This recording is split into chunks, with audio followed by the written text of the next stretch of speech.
Hi! It's been a while, hasn't it? I'm so sorry that there haven't been any videos recently. Life has taken over. I've acquired cats, and my walls are now blue, amongst other things. As you can see from the title for today's video, I'm going to be talking in this video about words that change their meaning when used in an expression. I hope you enjoy. It has been murder. When someone says to you, it has been murder, they are not referring to murder. Murder would be, obviously, a very bad thing. But it's almost like saying it's a bad thing. How was work today? Oh, it has been murder. I don't want to talk about it. In fact, some cases they don't even tell you that they don't want to talk about it. It's just code for, it's been a bad day, please don't talk to me about it. I don't even want to think about it. The next one we've got is a far cry. A far cry is basically someone saying it's very different from its original form or from this other thing we're comparing to. It's a comparative phrase, as it were. So, oh, it's a far cry from what I used to do 10 years ago. But even though it's a far cry, it doesn't mean a bad thing. It's just something that's really different. A cry in this sense is actually coming from the idea of a crier, a town crier. Criers would let out loud information, and this information may be heard locally or be further out. It's really far away, a far cry, something that you don't hear too close to you. It's not close, it's different. Therefore, we use it in that sense. Now, most of the time, we don't actually have criers anymore in our towns, unless it's like ceremonial. And most of the time when we use this term, it is usually used in the idiomatic phrase, a far cry from something. Knock yourself out. Can I grab one of those? Of course, knock yourself out.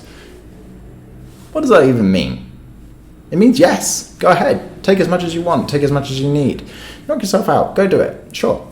Bye, whatever you can think of with that.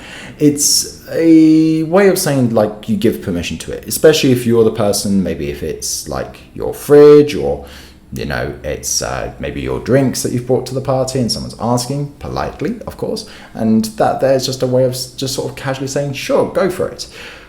Knock yourself out, though, obviously could mean to literally concuss oneself. Doesn't mean that though. So it can be a bit of a strange phrase the first time you hear it. Throw in the towel.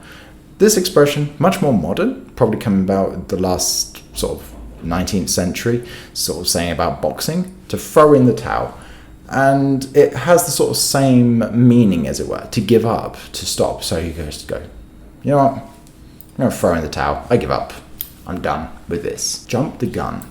To start prematurely, to not really do something at the right time. Maybe you started to do a task before someone else was ready. You jumped the gun. This comes from sprinting and racing as a whole. The gun, go. If you jump it, you've gone too early. You don't want to jump the gun in racing, and you don't want to jump the gun when you're doing something too early, about a task or something else. Throw a spanner into the works. Now, a spanner, as you can see here in this picture, is a tool. So why would you throw it into the works? The works is like a machine, if you will. Well, if you throw it into there, it stops the machine working. And this is kind of what we're talking about. It's something that's causing a problem. Hey, I don't want to throw a spanner into the works, but the servers are all offline. Okay, thanks for letting me know. That would be an example of a conversation being used where you'd use this phrasing. Throw a spanner into the works is basically used just in the UK, maybe understood in other countries, but less likely. It is pretty common to hear in the UK though, especially maybe in a workplace environment in an informal manner, not in a formal sense. It might be also being aware that this thing is a problem as a preemptive, like you're saying in a meeting. I don't want to throw a spanner into the works with this idea, but we don't have the budget for it.